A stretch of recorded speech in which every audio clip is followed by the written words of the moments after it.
eNingizimu Afrika sinibingelele sinamukele nonke nina bakaphunga noMagebe.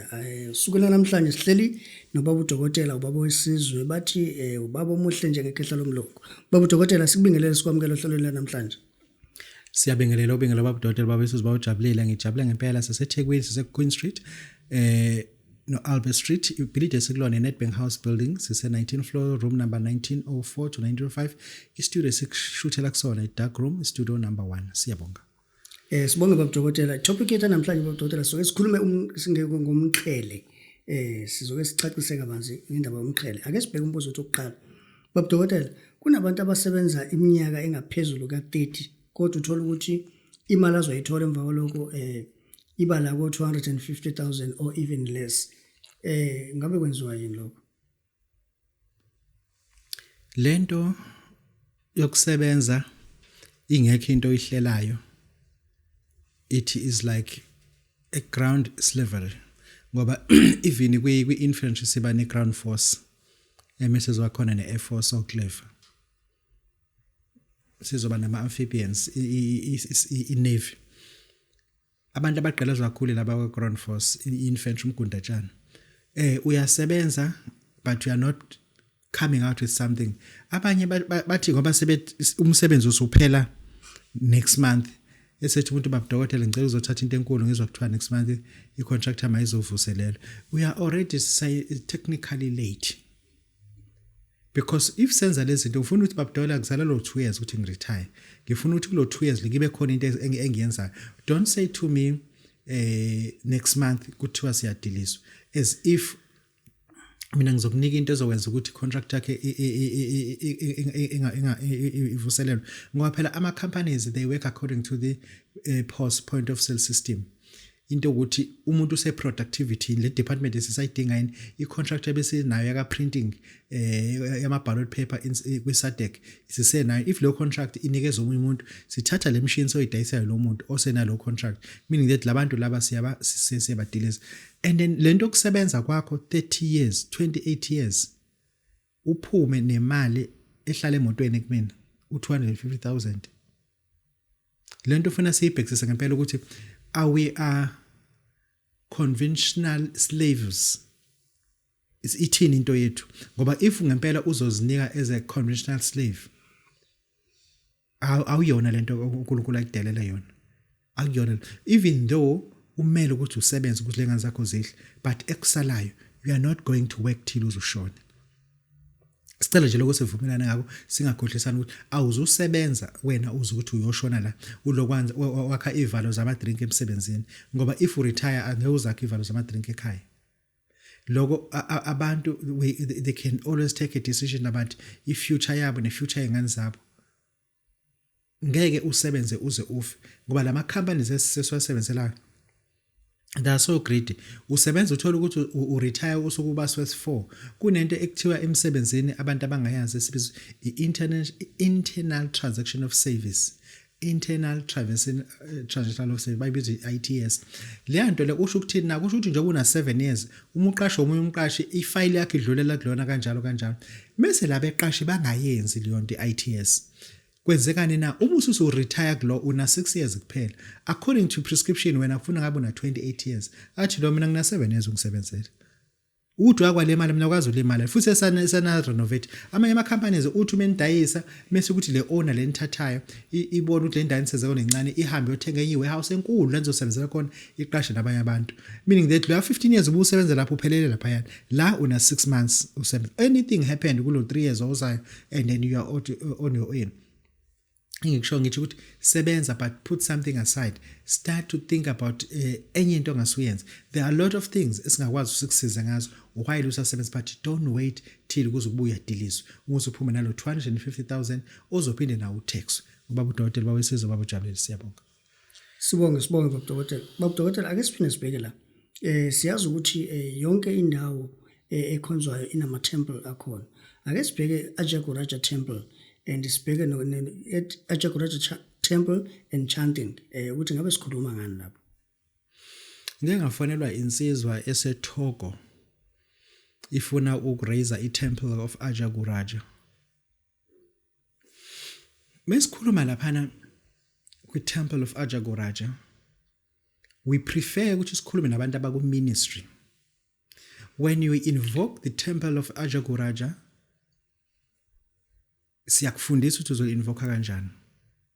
Udinga amakhandlela awu-5 abovu. Udinga indwangu emhlophe, udinga indwangu ebovu. Udinga amanzi ozowasebenzisa to invoke the most powerful spirit of Ajaguraja. But uma ufuna ispirit sa Ajaguraja sibe yilento esifuna, kufuneka uthole i-rain water. Amanzi emvula. Thola amanzi emvula, u-invoke ispirit of mighty Ajaguraja. Mese ukuthi ke uyafuna ukuthi sikufake kwi-temple of mighty Ajaguraja. The benefit number 1, uzokwazi ukubiza amagama abantu. Benefit number 2, uzokwazi ukwenza into esibizwa i-astral projection.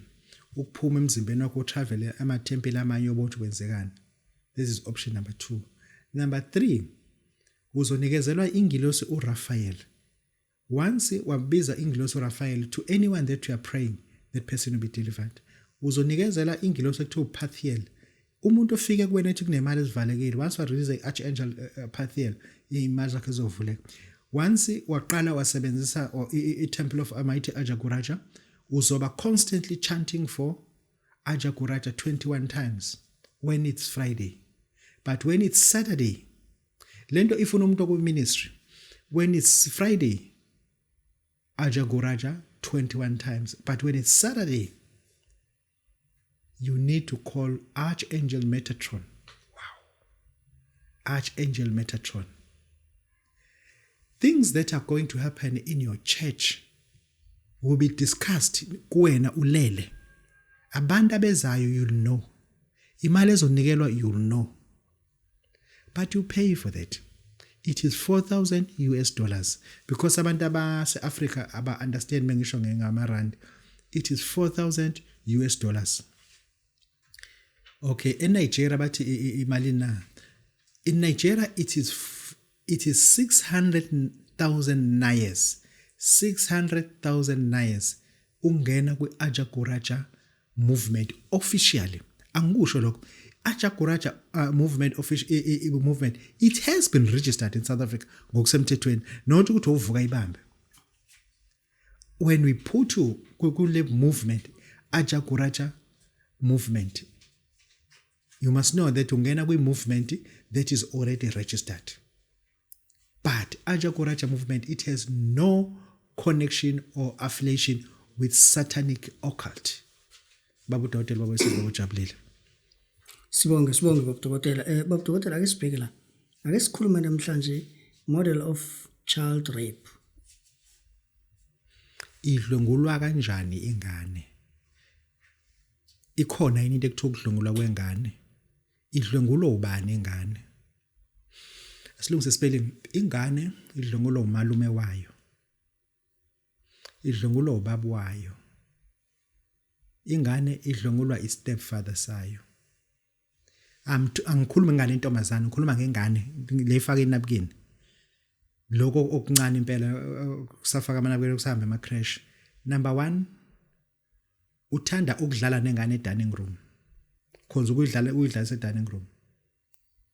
Uthanda ukuthi ingane idlale na e-dining room, ifike yakhala lengane, ishawe ezingane, uqhamuka kuqala abe i-solution. Ayithathe ingane ize kuyena. Ingane aze ayiwine. Mase ingane okulandelayo njobe ethanda ukudlala nje na e-dining room, uyaqala uyayithinta thinta ingane ufuna ukubotha izothini, uyayithinta thinta ingane ufuna ukubotha izothini. Okulandelayo uthanda ukuthenga iphepha nengane. Thatha imoto ayothenga iphepha nengane. Mase ithengele usweet. Mase aqhubeke nento akade yenza e-dining room. Ingane inamasweet amane athi ngizokupha usweet ungasho. Ayenze into ayenzayo nengane ayithinta thinta akayi-rape, emva lokho mase awada ngosweet. Okulandelayo i-penetration. Engisho ukuthi got to be careful. I-model yabo it has been followed. Uma lo baba, umkhulu, umalume, stepfather efuna ukubonda kakhulu nengane encane, imikhala eqhamuka eqala ezoba yile, there's something we are investing. ufuna ukuthenga i-newspaper nengane ufuna ukwenza ukuthi nengane uya investor.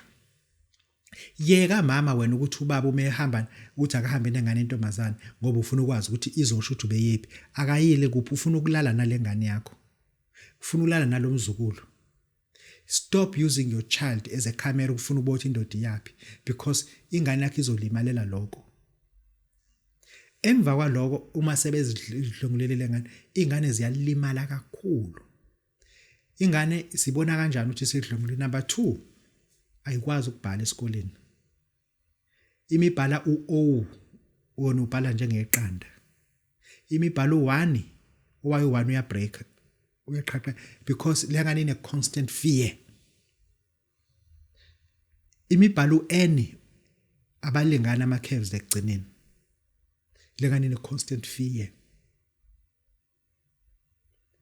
And then i-pronunciation yayo imifundiswa amagama iyawa failure at all times because i-mentality yayo ibambi lutho. And then lokho uma kwenzeka start to take note ukuthi kunento enzeka la ekhaya ufuna ngiqale ngiyibheke. Susa lo baba lona ingane ngathi imekhala ukuthi sizomthulisa akangiphelezele ngokuthi hambe uyothenga iphepha. Ingane iyadlala ezinye ingane. Akayeke lo baba ukuthi uma egqoka i-night, uma egqoka igown nalesikhindi sakhe esinozipho lana oveza itotozi la ngaphezulu bese ingane lokho ezoyijamisa ngenabukeni kanti usewuhlabe wonke le nabukenini. Into ayenzayo uthathe lengane lana igown la ile khindi esencane boxer inekini ophezulu 3 avule le khindi boxer na ushaya nabukeni uphume ngaphezulu. And you got to be careful. Ingane ziyalimala because abazali bakhelesi.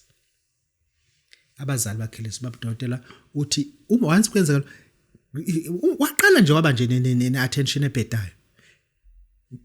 Ukuthi intombazane noma yomfana refuse ibondage engenamsebenzi engenasidingo.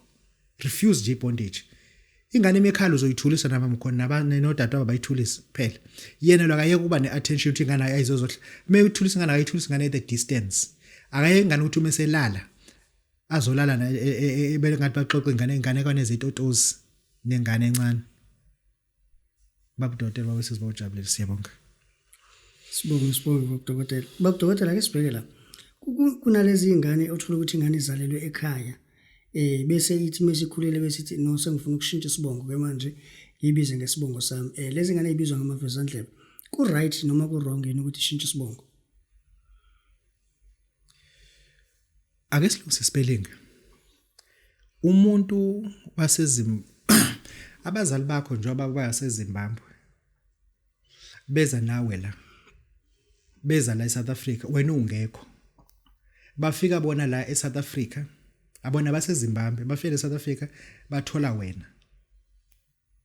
Uma bethola wena and then they become late ukuhamba kwesikhathi or ababi late and wena bona bangamaZimbabwean ubuzo babavuselela wena awuvuse uyiSouth African wena asikho isidingo ukupersuade ukuthi hayi ngeke nami ngibuyele eZimbabwe ngifuna ukuba nami iZimbabwean. It won't work to your benefit. If ungazalelanga eZimbabwe you'll never be a president. That's number 1. If ungazalelanga in South Africa you'll never be a president, meaning that ama right on now constitutionally awafani nomuntu ozalelwe eZimbabwe. And ukuthi abazali bakhe baseZimbabwe wena ama benefits onawo ala eSouth Africa kuphela angikusho lokho ukuthi wena uzalelwe emshadweni kodwa angazalo lo baba ola okukhulisile kube kunezathu ekade abazali bezazi. Number 1 ubaba kho benenkinga vese yokuthola abantwana. Benenkinga ukuthola abantwana kwaze kwathatha isinqumo sokuthi umama ahambe okhoqadolo.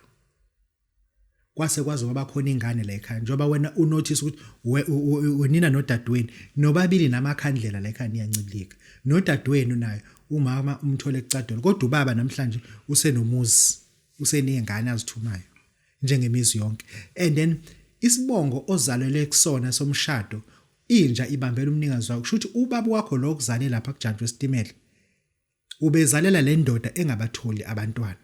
Wena asikho isidingo sokuthi uzibize ngophiri. Uyeke ukuzibiza ngobaba lo okhulisa uvilakazi. Ngoba njengoba beshadile nje oma wakho sebenyamanye.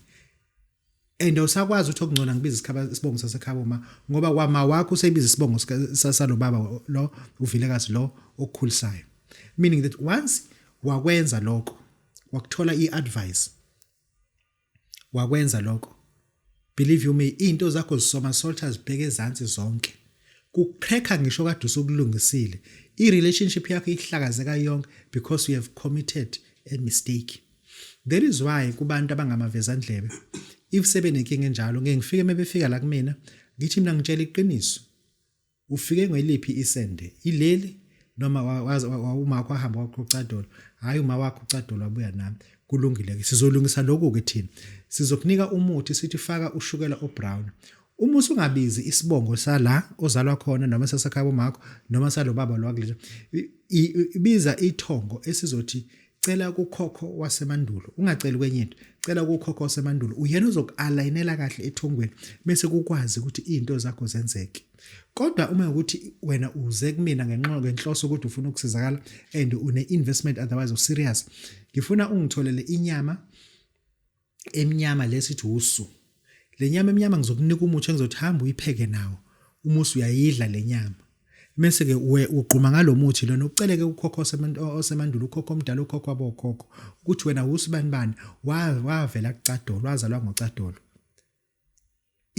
abalesibongo bayakubandlula, abalesibongo bakuhlukumeza, sebekuphuce neemoto kade uzidrive ngokuthi batholele ukuthi kanti wena uyivezandlebe. Ukhokho wabokhokho, ukhokho omdala, ukhokho osemandulo, into zakho uzozilungisa exact, but uqhubeke kubize lesibongo lesama wakho la ashade khona. Siyabonga.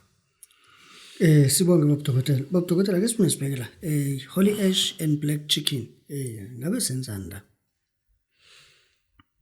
I-holy ash nje ngizokusho nje lento le El Shaddai holy ash ayangiyisolo kwakha lento le futhi angixolisi, hayi angixolisa ancinga umuntu.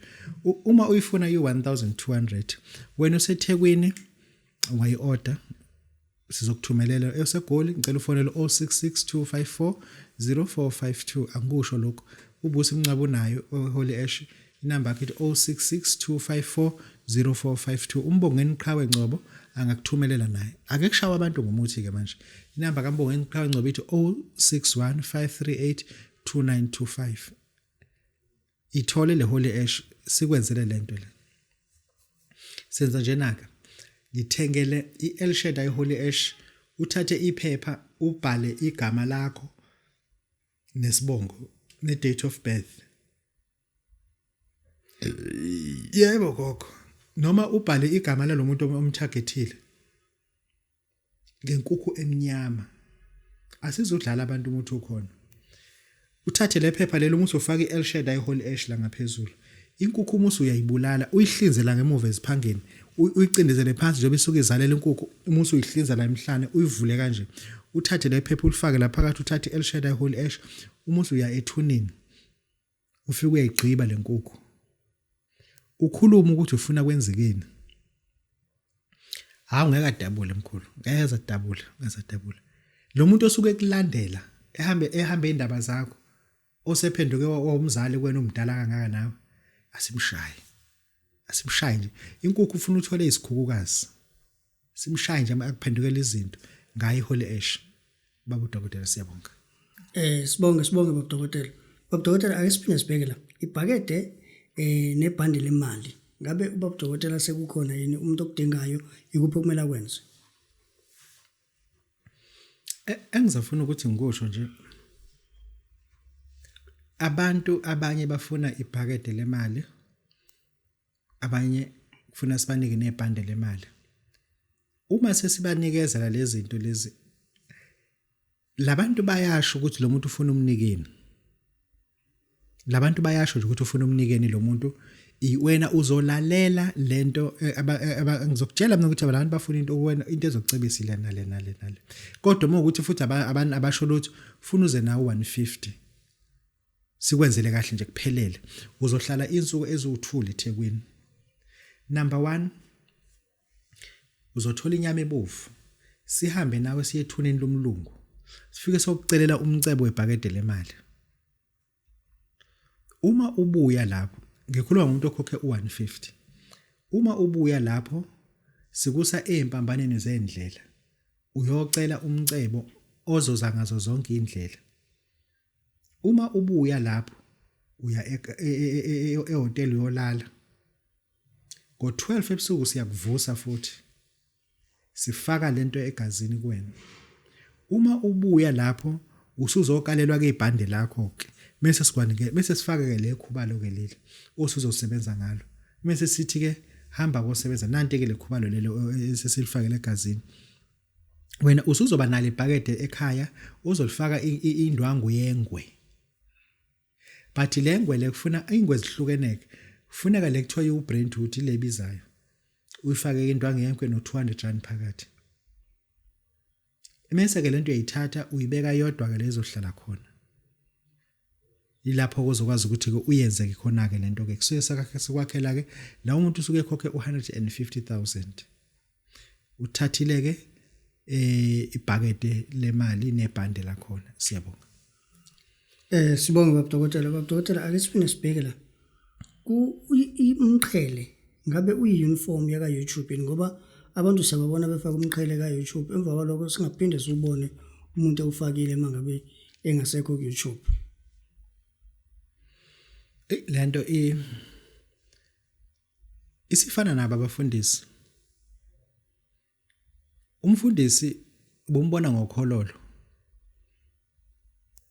Manje usambona ngokhololo. Even emapulpit abasawufaka abanye abanawo akazi bawubona abanye.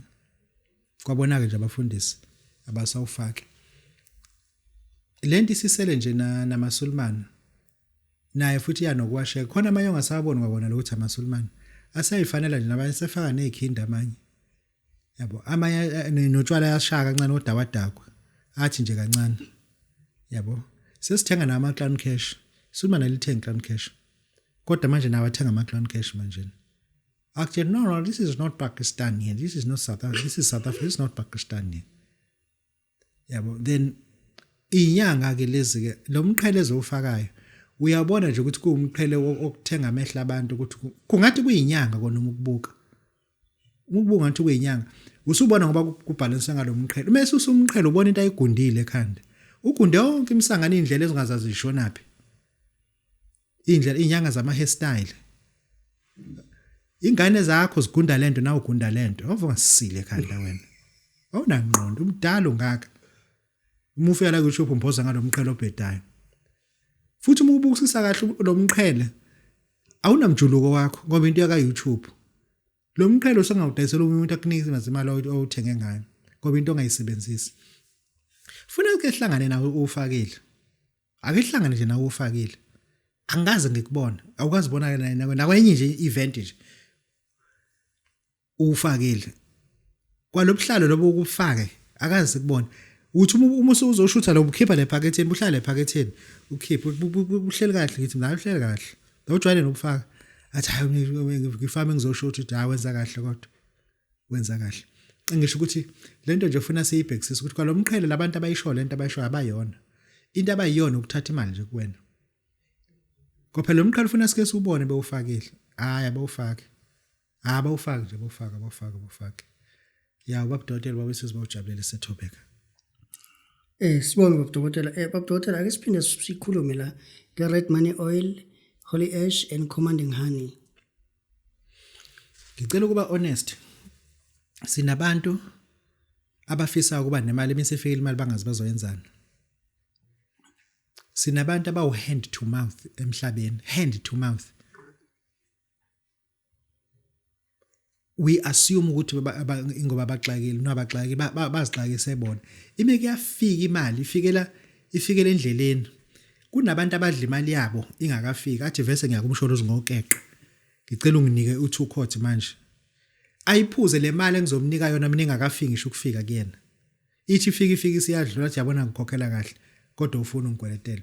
Abantu abangayazi mali la mesikhuluma ngale khombo le sikhuluma ngabantu abathi Babu Dokotela mina imali sengiyayazi. Babu Dokotela unginike khombo ngifuna ukuyidla kahle mase ngoboleka imali ebank ngishaya into esile ngifuna ukuqala ushisa nyama. Ngifuna nje ebank bangiboleke 50,000 ngiqale nje ushisa nyama ngikwazi ukukhokhela ebank kodwa ngifuna into engizoyisebenzisa ngazi ukuthi mengithi ngiyahamba ngokwenza ukuthi yenzeke. Babu Dokotela ngidayisa yenkomo endalini ngifuna mengihambe nezinkomo eziwu5 zithengwe zonke endalini ngoba ku expensive uqasha itrailer ihambisa inkomo iqasha itrailer ibuyisa inkomo zingasethengwanga nansi into El Shaddai Holy Ash commanding honey kuzoba red money oil alamafutha lawa ngicela ukuyusho red money oil ungalingi uwakhothe uyoshona alingi wakhothe uzoshona thatha nansi i-commanding honey yakho uyifaka umunwe uyikhothe ukhulume ngemali ubiza imali thatha nansi El Shaddai Holy Ash yakho le combo lena ikhombo yabantu asebeyibonile impilo kunomuntu manje ohleli ejele oyibonayo le video uthi mengase ngiphume mina ngithole lento lalela ntwana nami into zami izoqonda ngoba uyayazi lembophisile ubeshaya iF wabhayiza kancane wahambisa idocument wrong efika yamjumpisela washawa isigxivizo kanti isigxivizo befuza abe nezakhe izigxivizo angathembi inyoni ukuthi imgxivisele aqala agxivize lapha bothi date ihambisana kuze uthi mefaka lento le lapha i-date yonke into ihambisana manje noyisebenzisa hotel wena abangawazi umgaqo ngisho ukuthi lento esikukhuluma ngayo into abantu abathi Babu Dokotela mina imali sengiyayazi kodwa ngishoda ngepin code yemali ukuthi yini engengenzela imali nasi ezokwenzela imali uma ukuthi uyayifuna angikusho lokhu lento number 1 i-commanding honey is 2000 rand i-red money oil is 2000 rand i-holy age is 1200 kusho la usikhuluma ngomuntu ophethe u5200 ukuthi umethi unawo lo mali uzoqala impilo entsha impilo engenazikweleti impilo engakhulumisi asebenze into azi ukuthi uma uyokhuluma nomuntu umuntu uzomnika imali uma ukhuluma nomuntu umuntu uzoyivuma into uma uyifuna le combo njobe nje kodwa ngicela ukusho futhi i-disclaimer it's not for people abasafundi impilo angifuni umuntu othi mina Babu Dokotela sengishayekile sengiwangena amabhalo engacwile manje ngifuna into engizothi mengiyisebenzisa ngazi ukuthi ngingena esimeni sokuthi ngiba nemali ngiyasebenza egoli cela ufonele enamba ethi 0662540452 la ku KZN neMpumalanga ne-Eastern Cape ne-Western Cape ngicela bafonele umbongeni iqhawe Ngcobo izathu sokuthi ngikusho lokho it because thina sibhizi kuyenzeka ufonele ufake order kuthi lithatha isikhathi ukudeliver uyedwa umuntu osideliver ama order kuyo yonke South African as well as nangaphandle uvukile dladla inamba ke kaMbongeni Qhawe Ngcobo labantu ba express abezothi kusheshe ithi 0615382925 angikusho 0615382925 abazona izinyanga nezangoma wena usuchazelwa ngeproduct iproduct izokwenza lento thina esichazelwa bona just to quicken the method ukuthi ukwazi ukuthi usheshe uyithole lento Babu Dokotela babesizibawujabulile siyathobeka